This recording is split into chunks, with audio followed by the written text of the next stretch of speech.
తెలంగాణ విద్యార్థి ఉద్యమకారుల సమ్మేళన. ఎందుకు ఈ ప్రోగ్రామ్ పెట్టాల్సొచ్చింది ఈరోజు? ఎందుకంటే తెలంగాణ వచ్చి దాదాపు 10 ఏళ్ళు గడిచిపోయింది. 11వ సంవత్సరం నడుస్తుంది. ఇంకా తెలంగాణలో విద్యార్థులకు అన్యాయమే జరుగుతుందా? గతంలో విద్యార్థి దశలో ఉద్యమంలో ఏదైతే చురుకుగా పాల్గొన్నోళ్ళ విషయంలో ఇంకా కేసులు అట్లనే నడుస్తున్నాయా? ఎందుకంటే చాలా వరకు కొంతమంది పైన ఉపా కేసులు కూడా పెట్టిండ్రు. ఎందుకు ప్రభుత్వాలు ఇట్లాంటి కేసులు పెట్టాల్సొస్తుంది? ఉద్యమకారులని ఎందుకు చులకనగా చూడాల్సొస్తుందనే విషయాలు మనం మాట్లాడే ప్రయత్నం చేద్దాం. మనతో పాటు తెలంగాణ ఉద్యమ నాయకుడు కంచెల భద్రన్ ఉన్నాడు. అన్న ఏంటి? ఎందుకు ఈ సమ్మేళనం ఇక్కడ పెట్టాల్సి వచ్చిందంటారు? వాస్తవానికి తెలంగాణ కోసం కొట్లాడింది. తెలంగాణ ఇస్తా అన్న అన్న వాళ్ళు కానీ కొట్లాడి తెలంగాణ కోసం సావునోట్లో తలకాయ పెట్టి తెచ్చిన అన్నది కానీ పచ్చి అబద్ధాలు. తెలంగాణ కోసం కొట్లాడింది. తెలంగాణ ఉద్యమాన్ని నడి బజార్లో ఎత్తేస్తే ఆ ఉద్యమాన్ని భుజానికి ఎత్తుకున్నది విద్యార్థి ఉద్యమకారులు. ఇవాళ అలాంటి ఉద్యమకారులకు ఎలాంటి గుర్తింపు దక్కొద్దు అనేటువంటి ఒక అక్కసుతోటి కక్షపూరితంగా నిజానికి విద్యార్థులను ఒక ఫోర్ ఫ్రంట్లోకి రానివ్వకుండా రాజకీయ ఎజెండాగా తీసుకొని వాళ్ళు ఎదగకుండా చేయడం కోసం, అసలు ఉద్యమం అనేటువంటిది ఆ పదమే లేకుండా చేయడం కోసం గత 10 సంవత్సరాలు ప్రభుత్వం ఆ పని చేసింది.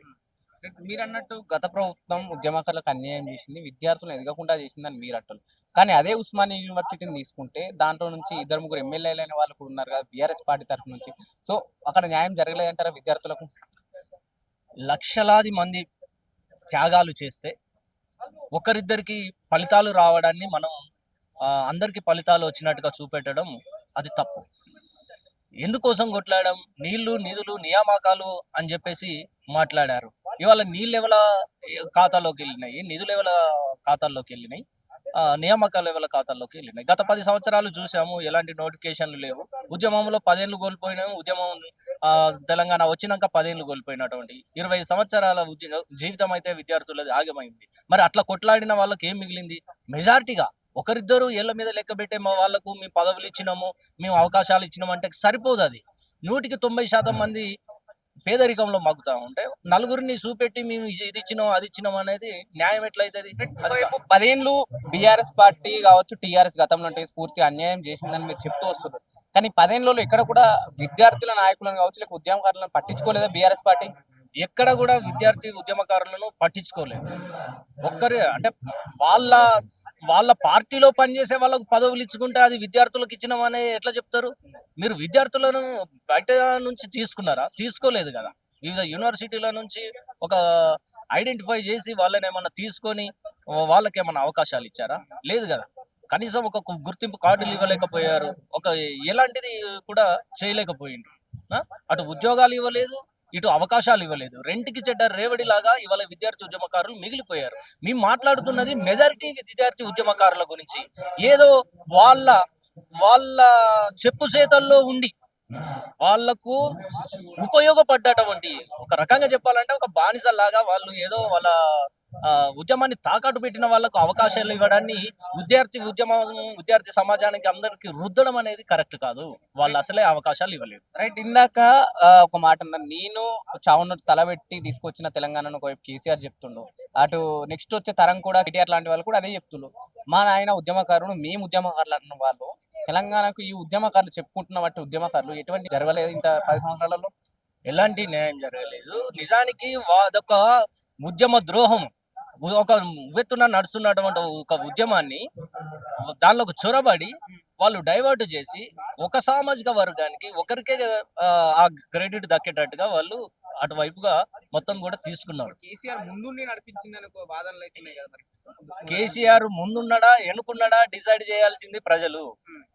ఉద్యమానికి ముందుంటే నువ్వు ఈ సకల జనుల సమ్మె జరిగినప్పుడు ఎక్కడ పోయినావు? మిలియన్ మార్చ్ జరిగినప్పుడు ఎక్కడ పోయినావు? చలో అసెంబ్లీలో మీరు గాని మీ విద్యార్థులు గాని ఎందుకు పాల్గొనలేదు?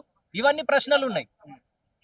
ఒక్కరోజు నవంబర్ 29న దీక్ష చేసి ఒకటే రోజుకు విరమించినటువంటి వాళ్ళు ఇవాళ ఉద్యమాన్ని ఎత్తేసినట్టు అవుతుందా? ఉద్యమాన్ని మోసినట్టు అవుతుందా?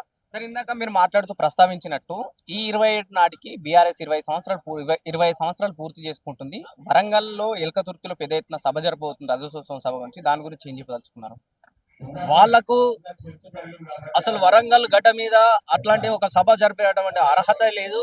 ఎందుకంటే ఈ 25 ఏళ్ళు ఏదైతే కొట్లాడినటువంటి వాళ్ళని విస్మరించి ఇవాళ ఉద్యమకారులను అందరిని కూడా వాడుకొని అనేక రకాల సంఘాలను, ప్రజా సంఘాలను, విద్యార్థి సంఘాలను, మహిళా సంఘాలను అన్నింటినీ గంపగుత్తగా వాడుకొని వదిలేసి మొత్తం వాళ్ళ మీదనే నిర్బంధం ఎక్కుపెట్టి బూటక ఎన్కౌంటర్లు చేపించి ఇవాళ ఏ ముఖం పెట్టుకొని వరంగల్ గడ్డ మీద నువ్వు మీటింగ్ పెడతావు? ఇప్పుడు ఇదే కాంగ్రెస్ పార్టీ ప్రస్తుతం అధికారంలో ఉన్న కాంగ్రెస్ పార్టీ ఎలక్షన్ లో ఉన్నప్పుడు ఉద్యమకారులకు వివిధ హామీలు ఇచ్చింది. 250 గజాల స్థలాలు కూడా ఇస్తామన్న వాళ్ళు ప్రస్తుతం ఎక్కడ కూడా ఒక రివ్యూ మీటింగ్ కూడా జరపలేరు ఈ 18 నెలల కాలంలో అంటే ఏం చెప్తారు? ఎస్, అందుకోసమే మేము ఈ సమావేశాన్ని ఏర్పాటు చేసినాము. మళ్ళీ ఒకసారి కూడా మేము గుర్తు చేస్తా ఉన్నాము. ఇప్పటికీ 2 సంవత్సరాలు దాదాపుగా గడిచిపోవడానికి దగ్గరగా పడుతూ ఉంది. కాబట్టి దాన్ని ప్రక్రియ స్టార్ట్ చేయాలి. ఉద్యమకారులను గుర్తించడానికి ఒక కమిటీని వేయండి. ఉద్యమకారులను ఎట్లా అంటే ఒక సంక్షేమ బోర్డు పెట్టండి, వాళ్ళని ఆదుకోవడానికి దానికి బడ్జెట్ ఇవ్వండి, అదే విధంగా గుర్తింపు కార్డులు ఇవ్వండి, హెల్త్ కార్డులు ఇవ్వండి. ఇవాళ జీవితాలు మొత్తం చిన్న భిన్నమైనవి. ఇంకా మీరు లేట్ చేయడం వల్ల విద్యార్థి ఉద్యమకారుల యొక్క తెలంగాణ ఉద్యమకారుల యొక్క ఆగ్రహానికి గురిగాక తప్పదు. అది నెక్స్ట్ ఎలక్షన్లలో దాని రిఫ్లెక్షన్ కూడా ఉంటది అని చెప్పేసి మేము రైట్. గత 9.5 ఏళ్లలో బీఆర్ఎస్ పార్టీ పైన మీరు మీ విద్యార్థి ఉద్యమ నాయకులంతా కాస్త పోరాడుతూనే వచ్చిళ్ళు. ప్రస్తుతం ఇదే కాంగ్రెస్ పార్టీ పైన అంతే పెద్ద ఎత్తున కాంగ్రెస్ పార్టికి కూడా ఆ విధంగా ప్రశ్నలు సంధిస్తారా, విమర్శిస్తూ ఉంటారా? ఎస్, తప్పకుండా. తప్పు ఎవరు చేసినా, తప్పుడు నిర్ణయాలు ఎవరు చేసినా తెలంగాణ సమాజం అసలు వదిలిపెట్టదు.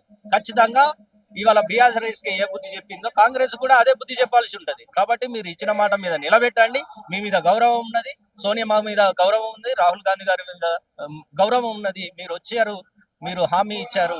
మీ హామీకి నిలబడ్డటువంటి ఉద్యమకారులు, విద్యార్థులు, నిరుద్యోగులు అందరూ కూడా తెలంగాణ ప్రజానీకం అంతా కూడా మళ్ళొకసారి కాంగ్రెస్ కి ఓటేసి గెలిపించారు. కాబట్టి మేము ఈ పార్టీ అధినేతలను కోరుతా ఉన్నాము. మీరు తెలంగాణ సమాజాన్ని గుర్తించి గౌరవిస్తే ఆ సమాజం మిమ్మల్ని గుండెల్లో పెట్టుకుంటది. మీరు కళలు కన్నటువంటి లేదా మీరు ఏదైతే ఇంద్రమ్మ కళ అంటున్నారో అది సాకారం అవుతుంది అంటారు.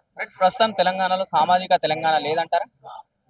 సామాజిక తెలంగాణ అసలు తెలంగాణలోనే కాదు, భారతదేశంలోనే ఇంకా ఎక్కడ కూడా సామాజిక న్యాయం లేదు. ఇంకా నిచ్చెన మెట్ల కుల వ్యవస్థనే నడుస్తూ ఉంది. ఎక్కడ కూడా అది సామాజికంగా, ఆర్థికంగా, రాజకీయంగా, విద్యా ఉద్యోగ ఉపాధి అవకాశాలలో ఎక్కడ చూసినా కూడా, ఈవెన్ కోర్టులలో కూడా ఈ సామాజిక న్యాయం అనేది ఎక్కడ లేదు. కోర్టులలో జడ్జిల నియామకంలో కావచ్చు, పోలీస్ రిక్రూట్మెంట్లలో కావచ్చు, లేదా విద్యా ఉద్యోగ అవకాశాలలో కావచ్చు, ఎక్కడ కూడా ఇంకా పీడిత కులాలుగానే ఉన్నారు. ఇంకా ఏదైతే ధనిక వర్గాలు వాళ్ళ యొక్క లబ్ధిని పొందడం జరుగుతాం. అలా ఎట్లా చూస్తారు? రాష్ట్రంలో ఇది 2వ ప్రభుత్వం. ఈ 2 ప్రభుత్వాల్లో అటు విద్యార్థి ఉద్యమ నాయకులకు ఎటువంటి న్యాయం జరగలేదని ఈరోజు ప్రోగ్రామ్ పెట్టడం జరిగింది. దీనిపైన మీ ఒపీనియన్ ఏంటి? తెలంగాణ ఆకాంక్షను నెరవేర్చడం కోసం అనేక మంది పోరాటాలు చేయడం జరిగింది. ఈ పోరాటంలో ప్రధానంగా విద్యార్థులు కీలక పాత్ర పోషించడం జరిగింది. రేపు తెలంగాణ ఏర్పడితే విద్యారంగంలో మార్పులు వస్తాయి. భారతదేశంలోనే తెలంగాణ ఒక రోల్ మోడల్గా విద్యారంగంలో ఉంటుందనేది విద్యార్థి లోకం భావించింది. కాబట్టి విద్యార్థి సంఘాలుగా ఆ రోజు ఉద్యమంలో సీరియస్గా పాల్గొనడం జరిగింది. ఎవరైతే ఉద్యమకారులు సీరియస్గా పాల్గొని వాళ్ళ జీవితాలను త్యాగం చేసి, సమయాన్ని త్యాగం చేసి, అనేక లాఠీచార్జీలకు గురై జైలు జీవితాలు అనుభవించి ఇప్పుడు వాళ్ళు ఇబ్బందులు పడుతున్న పరిస్థితి మనం చూసినాం. గత ప్రభుత్వంలో కూడా ఉస్మానియా విశ్వవిద్యాలయం నుంచి ఎదిగినటువంటి నాయకత్వాన్ని కూడా విద్యార్థులు అనేక సందర్భంలో డిమాండ్లు పెట్టడం జరిగింది. ఎవరైతే ఉద్యమకారులు ఉన్నారో వాళ్ళకు కనీసం బేసికల్గా నీడ్గా ఒక హెల్త్ కార్డును ప్రొవైడ్ చేయండి, ఒక గుర్తింపును ఇవ్వండి. ఏదైతే ప్రభుత్వ సంక్షేమ పథకాలు ఇస్తున్నారో అర్హులైనటువంటి వారు ఎవరైతే ఉన్నారో వీళ్ళను కూడా ప్రత్యేకంగా గుర్తించి వీళ్ళందరూ కూడా సంక్షేమ పథకాలు ఇవ్వాలనేది ఒక డిమాండ్ ఉన్నది. కానీ ఇది నెరవేరలేదు. ఇప్పుడు వచ్చినటువంటి ప్రభుత్వము ఉద్యమకారులను మేము గుర్తిస్తున్నామని చెప్పేసి ఆగస్టు 15వ తారీఖున పరేడ్ గ్రౌండ్ లో జరిగినటువంటి ఆ రోజు జెండా వందన కార్యక్రమంలో భాగంగా ఉద్యమకారులను గుర్తించడం జరిగింది. కానీ కాంగ్రెస్ పార్టీ తన అధికారంలోకి రాకముందు ఒక మేనిఫెస్టోను ప్రజల ముందు పెట్టడం జరిగింది. ఉద్యమకారులను గుర్తించడంతో పాటు 250 గజాల ఇళ్ల స్థలాన్ని ఇస్తామని చెప్పింది. కానీ ఇప్పటి వరకు దీనిపైన ఏ విధమైనటువంటి మీటింగులు జరగలేదు, అప్లికేషన్లు స్వీకరించబడ్డాయి, సమీక్ష జరగలేదు. కాబట్టి ఇప్పుడున్నటువంటి కాంగ్రెస్ ప్రభుత్వము ప్రజాపాలన చెప్తున్నది కాబట్టి తక్షణమే ఉద్యమకారులను గుర్తించాలి. ఎవరికైతే మరి డబుల్ బెడ్రూమ్లు కావచ్చు, వివిధ సంక్షేమ పథకాల్లో వాళ్ళు అప్లై చేసుకున్నారో వాళ్ళు మొదటి ప్రాధాన్యత ఇవ్వాలని చెప్పేసి మేము డిమాండ్ చేస్తా ఉన్నాం. తెలంగాణ ఉద్యమంలో విద్యార్థుల పాత్ర ఎంతో ముఖ్యమైనది. ఆ విద్యార్థుల ఉద్యమ సమయంలో ఎన్నో కేసులు పెట్టుకొని స్టిల్ ఇప్పటికి కొట్లాడుతూనే ఉన్నారు. దానివల్ల చాలా వరకు ప్రభుత్వ ఉద్యోగులకు అనర్హులుగా మిగిలిపోయిన వాళ్ళ గురించి ప్రభుత్వం ఎటువంటి చర్యలు తీసుకుంటే బాగుంటుంది అంటారు? వాస్తవానికి తెలంగాణ ఉద్యమంలో భాగస్వామ్యమైనటువంటి వాళ్ళపైన ఉన్నటువంటి కేసులను గత ప్రభుత్వం అసెంబ్లీలో చర్చించి ఒక నిర్ణయం తీసుకొని కేసులు ఎత్తివేస్తున్నామని చెప్పేసి ప్రకటించింది. కానీ కొన్ని తీవ్రమైనటువంటి కేసులు కూడా ఉద్యమకారులపై ఆనాడు మోపబడ్డాయి. ఉప లాంటి కేసులు ఉన్నాయి. ఈ కేసులు ఇప్పటికు పెండింగ్ లో ఉన్నాయి కాబట్టి ఈ కేసులను తక్షణమే ఉపసంహరించుకునే విధంగా అసెంబ్లీ కూడా మళ్ళీ ఒక తీర్మానం చేయాల్సి ఉంటుంది. నిజంగా చెప్పాలంటే గత 10 ఏళ్ల కాలంలో మరి కేసీఆర్ ప్రభుత్వానికి వ్యతిరేకంగా ఒక రాచరిక పాలన కొనసాగుతుందనేది దానికి వ్యతిరేకంగా ప్రజాస్వామికవాదులు, రాజకీయ పార్టీలు, ఇంక్లూడింగ్ ఇవాళ ముఖ్యమంత్రి హోదాలో ఉన్నటువంటి రేవంత్ రెడ్డి పైన కూడా అనేక కేసులు, అక్రమ కేసులు నమోదై ఉన్నాయి. కాబట్టి ఈ కేసుల పైన ప్రత్యేక అసెంబ్లీ సమావేశం ఏర్పాటు చేసి వీటిని బేషరతుగా ఎత్తివేయాలని చెప్పేసి ఉద్యమకారులుగా డిమాండ్ చేస్తా ఉన్నాం. ఈరోజు సోమాజిగూడ ప్రెస్ క్లబ్ లో తెలంగాణ విద్యార్థి ఉద్యమకారుల సమ్మేళనానికి తెలంగాణ రాష్ట్రంలో అన్ని యూనివర్సిటీలో ఉన్నటువంటి విద్యార్థి మిత్రులందరూ కూడా ఈ సమ్మేళనాన్ని విజయవంతం చేయడానికి వచ్చినటువంటి మిత్రులందరికీ కూడా ఉద్యమాభివందనాలు తెలియజేస్తా ఉన్నాం.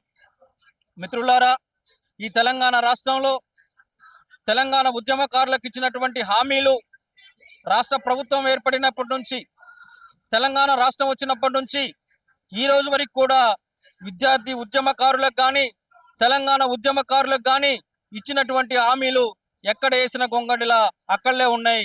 నిమ్మకు నీరెత్తినట్టుగా ఈ ప్రభుత్వాలు చూస్తున్నాయి తప్ప ఉద్యమకారులకు ఇచ్చినటువంటి హామీలు ఏ రోజు కూడా నెరవేర్చే ప్రయత్నం చేయలేదు. కాబట్టి ఉస్మాన్ యూనివర్సిటీ వేదికగా అనేక లాఠీ దెబ్బలు తిని టియర్ గ్యాస్ బాంబులకు ఎదురొడ్డి ఉద్యమ కాలంలో మా చదువుల పక్కన పెట్టి, మా జీవితాలను పక్కన పెట్టి, మా విద్యా మేధస్సును పక్కన పెట్టి తెలంగాణ రాష్ట్రం సాధిస్తేనే తప్ప మనకు భవిష్యత్తు లేదని చెప్పేసి అహర్నిశలు కష్టపడి తెలంగాణ రాష్ట్రం కోసం మా యవ్వనాన్ని నాశనం చేసుకున్నటువంటి పరిస్థితిలో ఉద్యమకారులుగా మాకు గుర్తింపు లేదు. ఈ తెలంగాణ రాష్ట్రంలో ఉన్నటువంటి అనేకమైనటువంటి ఉద్యమకారులకు గుర్తింపు లేదు. రాష్ట్ర ప్రభుత్వాలు మారుతా ఉన్నాయి, నాయకులు మారుతా ఉన్నారు, కానీ ఉద్యమకారుల భవిష్యత్తు మాత్రం మారట్లేదు. కాబట్టి ఈ ఉద్యమకారుల సమ్మేళనం సోమాజిగూడ ప్రెస్ క్లబ్ వేదికగా ఈ రాష్ట్ర ప్రభుత్వానికి మేము విన్నవించే విషయం ఏంటంటే, ఈ రాష్ట్ర ప్రభుత్వం అధికారంలోకి రాకముందు విద్యార్థి ఉద్యమకారులకు కానీ తెలంగాణ ఉద్యమకారులకు కానీ ఇచ్చినటువంటి హామీలను నిలబెట్టుకోవాలని చెప్పి మేము విన్నవిస్తా ఉన్నాం. అదే విధంగా మీరు ఏదైతే ఈ ఉద్యమకారులకు మీరు ఏదైతే ఔచికాలు ప్రకటించారో, మీరు సంక్షేమ పథకాల్లో ఉద్యమకారులకు బెనిఫిట్ కల్పిస్తామన్నారు, 250 గజాల ఇంటి స్థలాన్ని కేటాయిస్తామన్నారు, వాళ్ళకి విద్యా ఉద్యోగ ఉపాధి అవకాశాల్లో వాళ్ళని ముందుకు తీసుకుపోయే విధంగా మేము కృషి చేస్తామని చెప్పేసి ఈ రాష్ట్ర ప్రభుత్వం అధికారంలోకి రాకముందు కాంగ్రెస్ ప్రభుత్వం హామీలు ఇవ్వటం జరిగింది. ఈ హామీలు నిలబెట్టుకోవాలని చెప్పి ఈ రాష్ట్ర ప్రభుత్వాన్ని మేము విన్నవిస్తా ఉన్నాం, మేము రిక్వెస్ట్ చేస్తా ఉన్నాం. ఉద్యమకారులను గుర్తించండి, ఉద్యమకారులకు మీరిచ్చినటువంటి అంశాలను ముందుకు తీసుకుపోయి మీ యొక్క గౌరవాన్ని నిలబెట్టుకోవాల్సిందిగా మేము కోరుతా ఉన్నాం. మా యవ్వనాన్ని పక్కన పెట్టి ఉస్మాన్ యూనివర్సిటీలకు తాళాలు వేసి మమ్మల్ని మెసుగుకు దూరం చేసినటువంటి పరిస్థితి ఆనాడు ఉంటే, ఈ రోజు రాజకీయంగా దూరమైనాం, విద్యకు దూరమైనాం, ఉపాధి అవకాశాలకు దూరమైనాం, నీళ్లు నిధులు నియామకాలు కొందరికే దక్కినాయి తప్ప ఉద్యమకారులకు దక్కలేదన్నటువంటి విషయాన్ని మేము కులంకుషంగా చెప్పదలుచుకున్నాం. కాబట్టి రాష్ట్ర ప్రభుత్వం వెంటనే ఉద్యమకారులను గుర్తించాలి, ఉద్యమకారులకు ఇచ్చినటువంటి హామీలు నిలబెట్టుకోవాలని చెప్పేసి మేము ఈ సందర్భంగా రాష్ట్ర ప్రభుత్వాన్ని రిక్వెస్ట్ చేస్తున్నాం. కాబట్టి పెద్దలు రేవంత్ రెడ్డి సీఎం గారు ఖచ్చితంగా దీనిపైన ఆలోచన చేసి అన్ని వర్గాలకు మేలు చేసేటువంటి మీరు ఉద్యమకారులకు కూడా మేలు చేయాలని చెప్పేసి ఈ సందర్భంగా మేము రిక్వెస్ట్ చేస్తున్నాం. రాష్ట్ర ప్రభుత్వం ఖచ్చితంగా దీన్ని పరిగణనలోకి తీసుకొని ఉద్యమకారుల ఆకాంక్షలను ముందుకు తీసుకుపోయి ఉద్యమకారులకు మీరు ఇచ్చినటువంటి హామీలను ఖచ్చితంగా నెరవేర్చాలని చెప్పి ఈ సందర్భంగా మేము రిక్వెస్ట్ చేస్తా ఉన్నాం. నేను డాక్టర్ ఎన్పి వీరస్వామి, ఉస్మాన్ యూనివర్సిటీ, హైదరాబాద్.